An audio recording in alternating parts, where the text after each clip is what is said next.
वंदे मातरम। आप देख रहे हैं द भारत डिफेंस। बीजेपी ने आज़ादी के बाद पहली बार बंगाल में अपनी सरकार बनाकर अपने उस सबसे बड़े नेता के सपने को पूरा कर दिया है जिन्होंने कभी कश्मीर में जेल में रह करके वो सपना देखा था। 70 साल पुराना वो सपना क्या था, वो सपना इस वीडियो में हम आपको बात करेंगे। लेकिन उससे पहले बात करते हैं कि बीजेपी की इस जीत ने पूरे देश का माहौल बदल दिया है। जो बीजेपी अभी लोकसभा चुनाव के बाद बहुत कमजोर नजर आ रही थी, जिसने अपनी मेजोरिटी भी खो दी थी लोकसभा में, वो अब एक दमदार तरीके से वापसी कर रही है। और पूरे देश पर जिस तरह से फुटप्रिंट बढ़ता जा रहा है एनडीए का और बीजेपी का, ये आने वाले और चुनावों में अपोजिशन को और कमजोर ही करेगा। साथ ही अगर हम बात करें इसमें, तमिलनाडु में विजय थलपति ही कैसे थलपति बन गए। इन्होंने एक तरफा एक जो कल्ट राजनीति चलती है तमिलनाडु में, एक्टर पॉलिटिक्स, उस एक्टर पॉलिटिक्स स्टार पावर को इन्होंने किस तरह से आगे बढ़ाया, और एक पावर वैक्यूम जो जे जयललिता के जाने के बाद बढ़ गया था तमिलनाडु में, उसको इन्होंने खत्म कर दिया पूरी तरीके से। और 108 सीटों के साथ सबसे बड़ी पार्टी बनकर के उभरे हैं, और सरकार बनाना इनके लिए भी बिल्कुल मुश्किल नहीं होने वाला है। बहुत ही अलग तरीके से इस बार बंगाल में चुनाव हुआ, और एक नारा दिया गया था बीजेपी द्वारा। अमित शाह ने अभी 10-15 दिन पहले होम मिनिस्टर ने कहा था कि अंग बंग कलिंग तीनों में इस बार बीजेपी की सरकार होने जा रही है। ये अंग बंग और कलिंग क्या है, ध्यान से समझते हैं इसको। ये अंग वही है जिसे अंग देश का राजा, यानी कि महाभारत काल में जब बिहार को अंग कहा जाता था, वंग यानी कि बंगाल, और कलिंग यानी कि उड़ीसा, यानी उड़ीसा, बंगाल और बिहार, इन तीनों पूर्वी राज्यों में इस बार बीजेपी की सरकार होगी।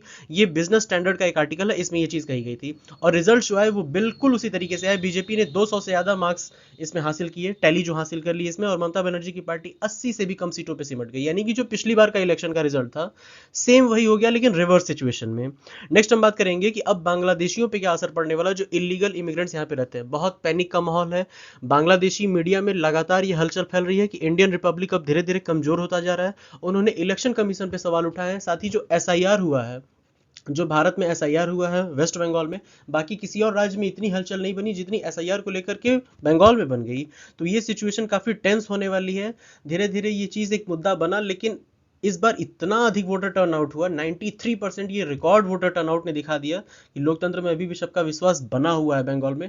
हालांकि बांग्लादेश में हलचल बढ़ गई है बीजेपी की इस जीत से, लेकिन ये तो जाहिर है कि अब जो बॉर्डर स्टेट्स हैं, यानी कि वेस्ट बंगाल और असम, जहां से सबसे ज्यादा घुसपैठ होती है, अब वहां पर बीजेपी अपना टाइट कंट्रोल स्टैब्लिश करेगी, सेंट्रल और स्टेट दोनों लेवल पे। और ये भी हो सकता है जिस तरह से असम के सीएम ने कहा था कि इन्हें पुशबैक किया जाएगा रात के अंधेरे में। सारी चीजें इंटरलिंक्ड है। देखिए अभी 2-3 दिनों पहले हमने एक वीडियो किया था जिसमें हमने बताया था कि बंगाल चुनावों के बाद लाखों बांग्लादेशी पलायन करेंगे।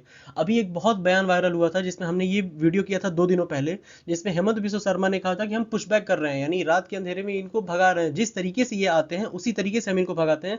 और टीएमसी पर यह आरोप लगता रहा था कि वो इस चीज को शह देती हैं और बांग्लादेशियों को रोकती हैं। लेकिन अब बीजेपी जो टाइट कंट्रोल स्टैब्लिश कर चुकी है इस पूरे राज्यों पे, बॉर्डर स्टेट्स में, जहां पे सबसे ज्यादा घुसपैठ होती है, बंगाल और असम, अब इन दोनों राज्यों में आने के बाद बांग्लादेशी जो अप्रवासी हैं, जो लगभग 2 करोड़ से ज्यादा की संख्या में बताए जाते हैं, अब उनके ऊपर क्या असर पड़ेगा, किस तरीके से वो परेशान होंगे, वापस जाएंगे, ये एक बहुत बड़ा मुद्दा होगा देखने के लिए। लेकिन इस वीडियो में हम बात करेंगे कि वो सपना, वो व्यक्ति कौन थे, जो मैंने आपसे शुरू में ही अभी कहा था वीडियो में, वो व्यक्ति कौन थे जो बीजेपी के सबसे बड़े कद्दावर नेता थे, और उन्होंने कश्मीर में रह करके क्या सपना देखा, क्या ख्वाब देखा, जो आज बीजेपी की जीत से पूरा हुआ है। ये हैं श्यामा प्रसाद मुखर्जी।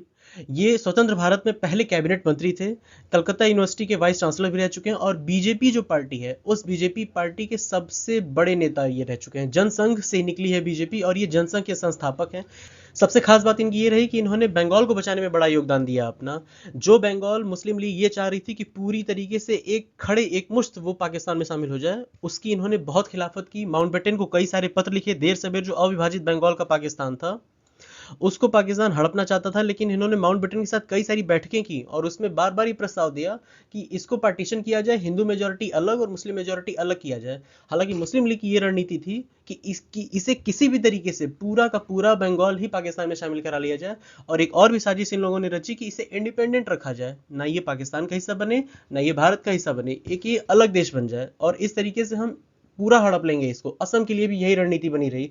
तो अगर हम बात करें तो प्राइम टारगेट हमेशा से रहा है पाकिस्तान का, और अब बांग्लादेश का। जो हमने ग्रेटर बांग्लादेश का भी मैप देखा था, जो मैंने वीडियो किया था अभी 2 दिनों पहले, इनकी हमेशा से साजिश रहती है कि बंगाल और असम, यानी कि टोटल नॉर्थ ईस्ट और ईस्टर्न इंडिया को हमें बंगाल में शामिल करना है, पाकिस्तान में शामिल करना था, बांग्लादेश में।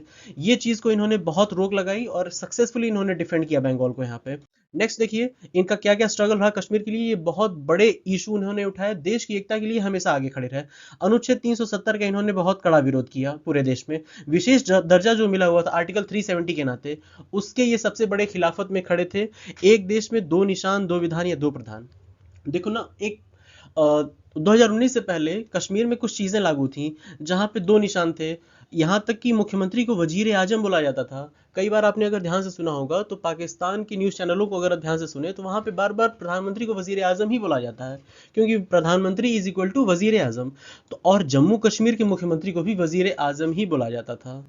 तो उसके लिए भी इन्होंने खिलाफत की थी कि ऐसा क्यों है भैया, विशेष दर्जा क्यों मिला हुआ है। इंडियंस को परमिट ले जाने की जरूरत पड़ती थी, अगर भारतीय लोग कश्मीर में घुसते थे तो उनको परमिट ले जाने की जरूरत पड़ती थी। इस चीज के लिए उन्होंने कहा कि पूर्ण विलय हो।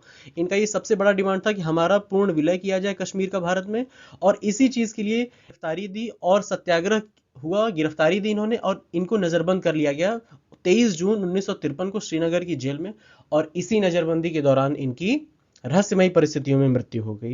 ये एक बहुत दुखद चीज रही। हालांकि इनका सपना हमेशा से रहा, ये बंगाल के ही रहने वाले थे, श्यामा प्रसाद मुखर्जी। और उसी बंगाल में आज आजादी के इतने सालों बाद जाकर के बीजेपी की गवर्नमेंट इस बार अब बन पाई है। देखिए अब अगला बात हम अगर करें तो बंगाल सबसे ज्यादा हावी रहा इस पूरे चुनाव में। लेकिन एक और चीज जो सबसे बड़ी उत्साहित करती है सबको, वो है तमिलनाडु में एक ड्रामेटिक राइज हुआ है। एक बहुत ही सिनेमैटिक तरीके से इन्होंने एंट्री की है विजय थलपति ने। हालांकि एक यही चीज और कोशिश कर चुके हैं रजनीकांत। वहां पे स्टार पावर बहुत चलता है। रजनीकांत जो है वहां पे बहुत कोशिश कर चुके हैं कि वो भी राजनीति में आए, लेकिन वो हट गए पीछे। उन्होंने अपनी पार्टी बनाकर भी उसको डिसॉल्व कर दी। लेकिन विजय थलपति देखिए, इन्होंने अपनी मुंह में सीटी पकड़ी हुई है जो इनका चुनाव निशान भी है। अच्छा, थलपति मतलब क्या होता है ना, इसके लिए भी बहुत ज्यादा डाउट रहता है लोगों में। थलपति मतलब होता है कमांडर, लीडर या नेताजी। वैसे थलपति इनको एक टाइटल मिल गया, उपाधि मिल गई है, फिल्मों से ही मिली है इनको।